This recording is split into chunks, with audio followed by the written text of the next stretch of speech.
வர்ற ஆகஸ்ட் 15ஆம் தேதி அன்னைக்கு ரஷ்யாவினுடைய பிரசிடென்ட் விளாடிமிர் புட்டின் அப்படிங்கிறவர் அமெரிக்காவை சேர்ந்த அலாஸ்காவில் சமாதான பேச்சுவார்த்தைக்காக வேண்டி டொனால்டு ட்ரம்ப் அவர்கிட்ட பேசுகிறதுக்கு போகிறாரு அப்படின்னு செய்தி வந்திருக்கு.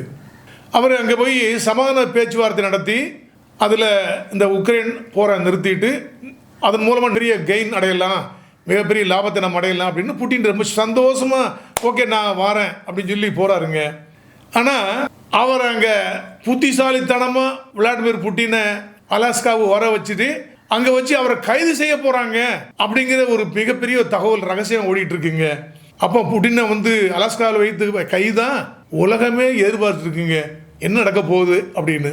அதாவது ரஷ்யா உக்ரைன் போர் தொடங்கி நமக்கு நல்லா தெரியும், ஏறத்தாழ 2022 தொடங்கி இப்போ 3.5 வருஷம் முடிஞ்சு போச்சு. இன்னும் அந்த போர் முடிவுக்கு வந்த பாடு இல்லைங்க. இப்போ அமெரிக்காவுடைய பிரசிடென்ட் டொனால்டு ட்ரம்ப் என்ன சொன்னார் அப்படின்னா, நான் இதோட பல்வேறு பேசி பார்த்தேன், ஒன்றும் முடியலைங்க.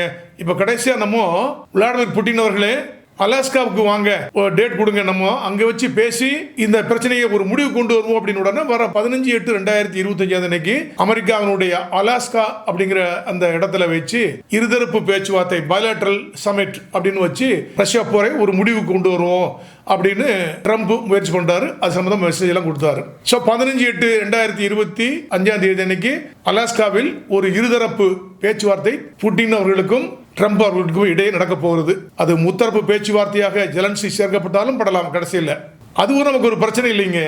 ஆனா இப்படி அந்த அலாஸ்காவுக்கு வரார விளாடிமிர் புட்டின் அவருடைய நிலை என்ன அப்படின்னா, அவர் இன்டர்நேஷனல் வார் கிரிமினலுங்க. அதாவது unlawful deportation of children from occupied Ukraine to Russia அப்படிங்கிற ஒரு பெரிய சார்ஜ் அவர் மேல இருக்கு. அதாவது இந்த 2014 போர் எடுத்தாரு, கிரீமியாவை இணைச்சுக்கிட்டாரு. இப்ப 2022 இருந்து இப்ப 2025 வரைக்கும் 3.5 வருஷமா உக்ரைன்ல போர் நடத்தி அங்க இருக்கிற டான்பாஸ் அப்படிங்கிற ஏரியாவிலையும் மற்ற ஏரியாக்கள்லையும் விளாடிமிர் புட்டின் போரை இழப்படுத்தி அங்க இருக்கிற எந்தெந்த ஏரியாவில் அவர் பிடிச்சாரோ ஆக்குபை பண்ணாரோ உக்ரைன்ல அந்த இடத்துல உள்ள குழந்தைகள் 18 வயசு கீழே உள்ள குழந்தைகளை பிடிச்சு கட்டாயப்படுத்தி வீட்டில் இருந்தாலும் தேடி பிடிச்சு அவங்க எல்லாத்தையும் அரெஸ்ட் பண்ற மாதிரி பிடிச்சு வண்டியில போட்டு பிளைட்ல போட்டு ரஷ்யாவுக்கு உள்ள வெகு தூரத்தில் கொண்டு போய் அவங்கள வச்சு வளர்க்கிறாரு, படிக்க வைக்கிறாரு.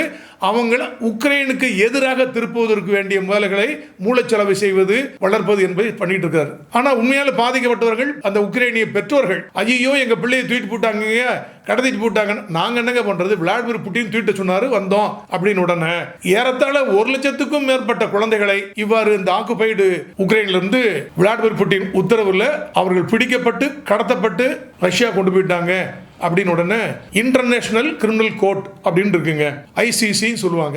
அதுல அவர் மேல ஒரு கேஸ் போட்டாங்க, வார் கிரைம். புட்டின் விளாடிமிர் புட்டின் ஒரு வார் கிரிமினல், வார் குற்றம் புரிந்திருக்கிறார், குழந்தைகளை எல்லாம் கடத்தி அவரை வாருக்கு பயன்படுத்த முயற்சி பண்றார் அப்படின்னு சொல்லி போட்ட உடனே அதுல பிரைமா ஃபேசி கேஸ் இருக்கு, அவர் ஒரு குற்றவாளி தான் அப்படின்னு ஐசிசி இன்டர்நேஷனல் கிரிமினல் கோர்ட் முடிவு பண்ணி அவர் மேல 2023 ஒரு அரெஸ்ட் வாரண்ட் பிறப்பிச்சாங்க விளாடிமிர் புட்டின் மேல. அதுல என்ன சொன்னாங்க அப்படின்னா, இந்த விளாடிமிர் புட்டின் உலகத்தில் எந்த இடத்தில் இருந்தாலும் அந்த நாட்டை சேர்ந்த அந்த தலைவர் விளாடிமிர் புட்டினை கைது செய்து நெதர்லாந்து நாட்டின் தலைநகரான ஹேக்கில் உள்ள ஐசிசியில் ஆஜர்படுத்த வேண்டும் அப்படிங்கிறது டிக்டேட், அந்த வாரத்தில் உள்ள ஆர்டர். அப்படின்னா இப்போ 15/8/2025 அமெரிக்காவை சேர்ந்த அலாஸ்கா மாநிலத்தில் அலாஸ்காவில் வச்சு டொனால்டு ட்ரம்ப் விளாடிமிர் புட்டின் அவர்களை கைது செய்து ஐசிசியில் ஒப்படைப்பாரா? என்னங்க நடக்கும்? அதான் பிரச்சனை.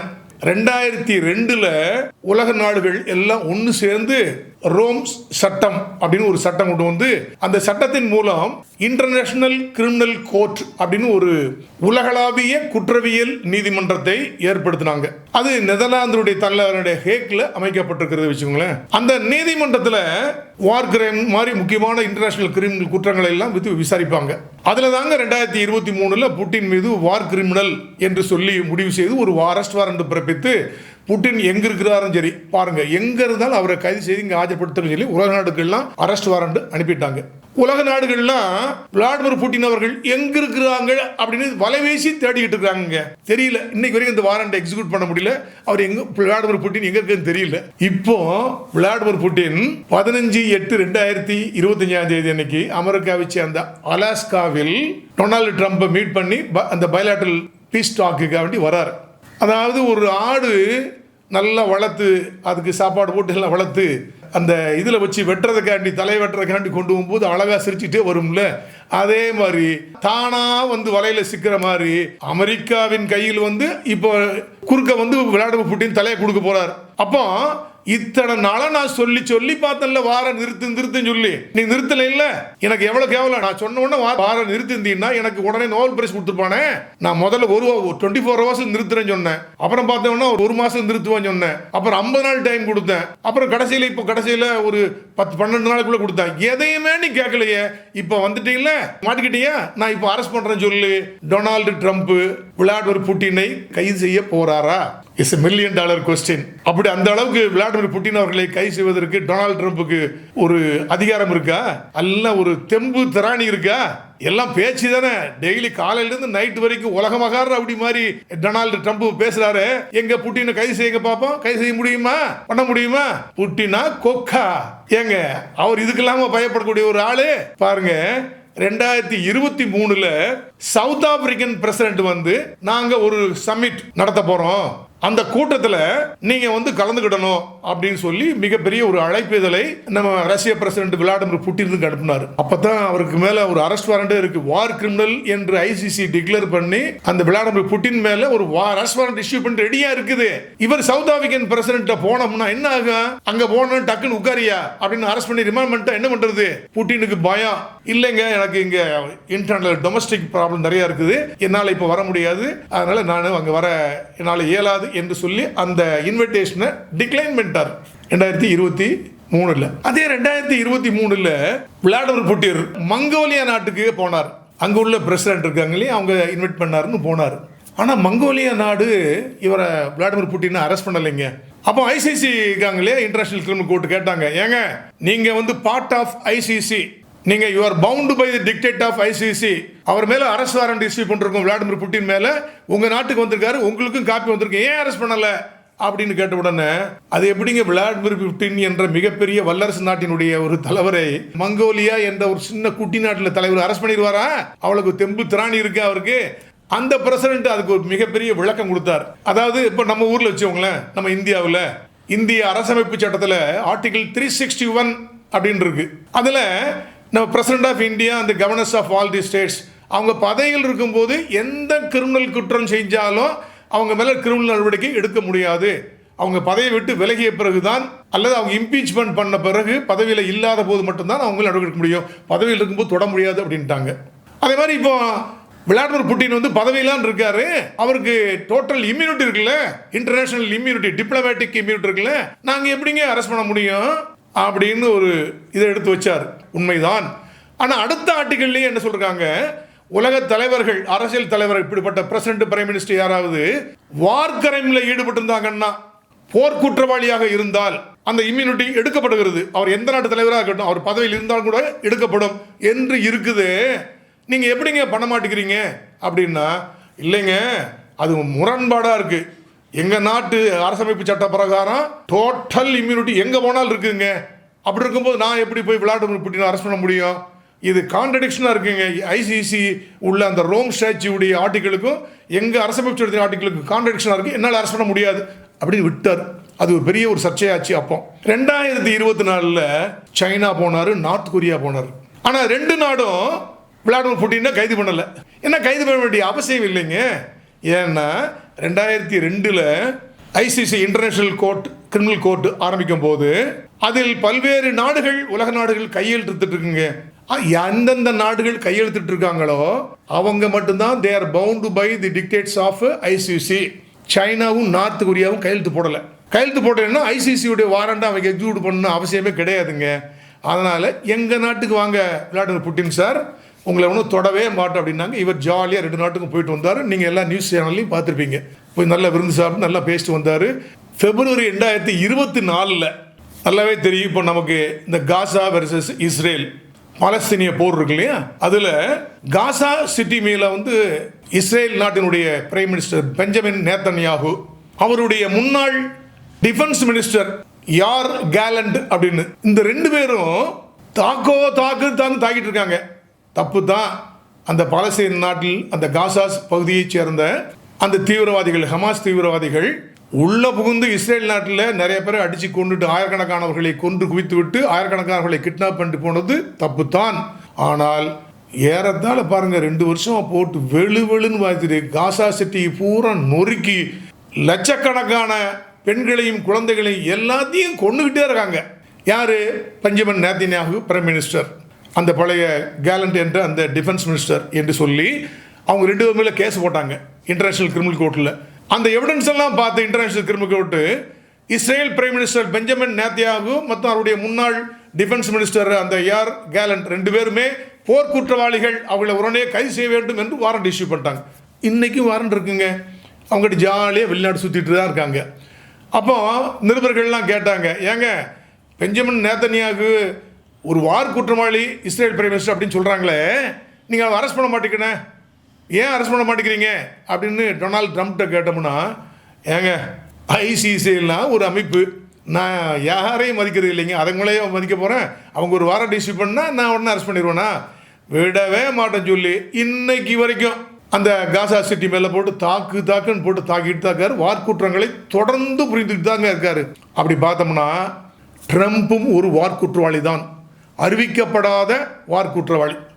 என்னதான் இருந்தாலும் நீங்கள் ஹமாஸ் தீவிரவாதிகளை கொல்வது என்பது வேறு, பணைய கைதிகளை மீட்பதற்காக பொதுமக்களை போட்டு கொல்வது அப்படிங்கிறது எந்த வகையில் நியாயமாக இருக்க முடியும் அப்படின்னு உலகம் முழுவதும் அந்த மக்களுக்காக வேண்டி பரிதாபப்பட்டு பேச முடியாது ஆயிடுச்சு. உலகம் முழுவதும் இப்போ அந்த பெஞ்சமின் நேத்தன்யாகு ப்ளஸ் இந்த டொனால்டு ட்ரம்ப் மேலே கோபமாக தான் இருக்கிறாங்க. நாங்கள் மைட் இஸ் ரைட், எங்களை ஒன்றும் செய்ய முடியாது என்ற மமதையில் ஆடிட்டு இருக்க மாதிரி தான் தெரியுது. அவரே டொனால்டு ட்ரம்ப் அவரே ஒரு வார் குற்றவாளியாக அறிவிக்கப்பட வேண்டியவர் தான். சரி, அவர் வார் குற்றவாளி, அவர் யாரையும் அரெஸ்ட் பண்ணலை, ஒன்றும் பண்ணலை. அப்போ புட்டின் வாரண்ட் என்னங்க ஆச்சு? இப்போ 15/8/2025 அன்னைக்கு அமெரிக்காவினுடைய 49வது மாநிலமான அலாஸ்காவிற்கு விளாடிமிர் புட்டின் பேச்சுவார்த்தைக்காக வருகிறார். அப்போ விளாடிமிர் புட்டினை டொனால்டு ட்ரம்ப் அவர்கள் அரெஸ்ட் பண்ணுவாங்களா? ஐசிசியில் போய் இன்டர்நேஷனல் கிரிமினல் கோர்ட்டில் ப்ரொடியூஸ் பண்ணுவாரா என்பது ஒரு $1 மில்லியன் கொஸ்டின்.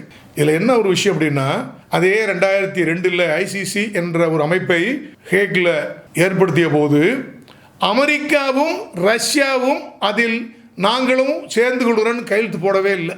அப்போ அந்த ஐசிசியினுடைய அரெஸ்ட் வாரண்ட் என்பது ரஷ்யா அமெரிக்காவை பாதிக்காது, எக்ஸிக்யூட் பண்ண வேண்டிய அவசியம் இல்லை. இப்போ விளாடிமிர் புட்டினுக்கு எதிராகத்தான் வாரண்ட் இருக்கிறது.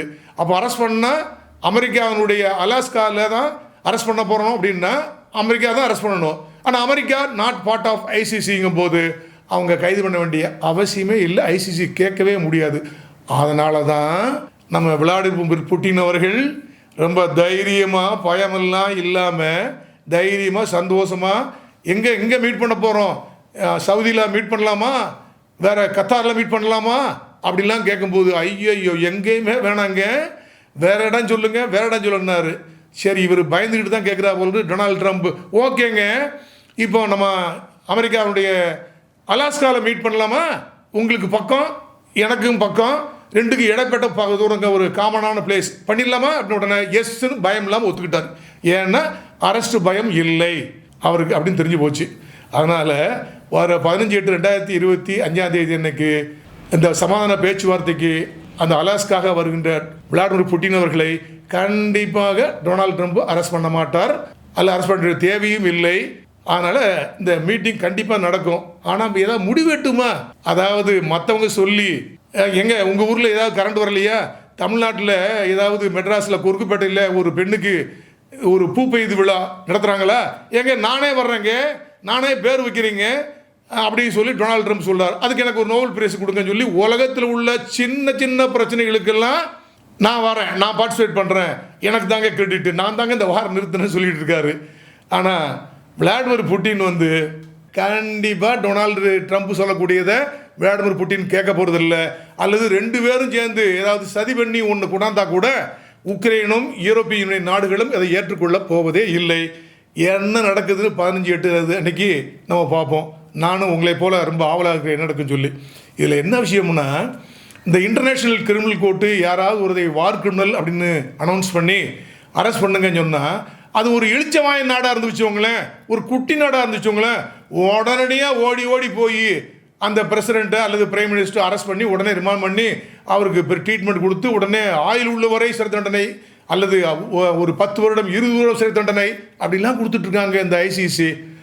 ஆனால் வல்லரசுன்னா ஒன்று, ஒரு பிள்ளை பூச்சின்னா வேற ஒன்று, அப்படி தாங்க நடந்துக்கிட்டு இருக்கு. அதாவது இது எப்படி இருக்குன்னா, விளாடிமிர் புட்டினும் ஒன்றும் அரெஸ்ட் பண்ண முடியல, வல்லரசு தொடவே முடியாது. ஆக அவங்க எப்படி பண்ணுறாங்கன்னா, இப்போ நம்ம ஊர் போலீஸ் இருக்குல்ல, நம்ம ஊர் போலீஸு ஏழை அப்படின்னா எஃப்ஐஆர் போட்டு விசாரணை ஆரம்பிக்கிறதுக்கு முன்னாடியே போய் ஏழை வீட்டில் போய் தூக்கிட்டு வந்து மொங்கு குத்தி உள்ள ஜெயிலில் போட்டு ரிமாண்ட் பண்ணுவாங்க. ஆனால் அதே இது ஒரு பணக்காரன் இருந்தால் வச்சுக்கோங்களேன், அரசியல்வாதியாக இருந்தால் சொல்லுவாங்களேன், அரெஸ்ட் பண்ண மாட்டாங்க. பயம், நம்மளை ஏதாவது தூக்கிடுவாங்க பிரச்சனை சொல்லி அவங்களுக்கு நல்ல டைம் கொடுத்து அவங்க ஆன்டிசிபேட் பெயில் கோர்ட்லேயும் வாங்கிட்டு வந்துடுவாங்க. அப்புறம் சந்தோஷமாக ஜாலியாக இருப்பாங்க அவங்க. ஆனால் இந்த ஐசிசி கூட பாருங்கள், இந்த நம்ம ஊர் போலீஸை அப்படியே காப்பி பண்ணிட்டாங்க போல் இருக்கு. அவங்களும் அப்படியே பணக்கார நாடு அல்லது வல்லரசு நாடுனா பக்கத்திலே போக மாட்டேங்காங்க. விளங்கிருங்க.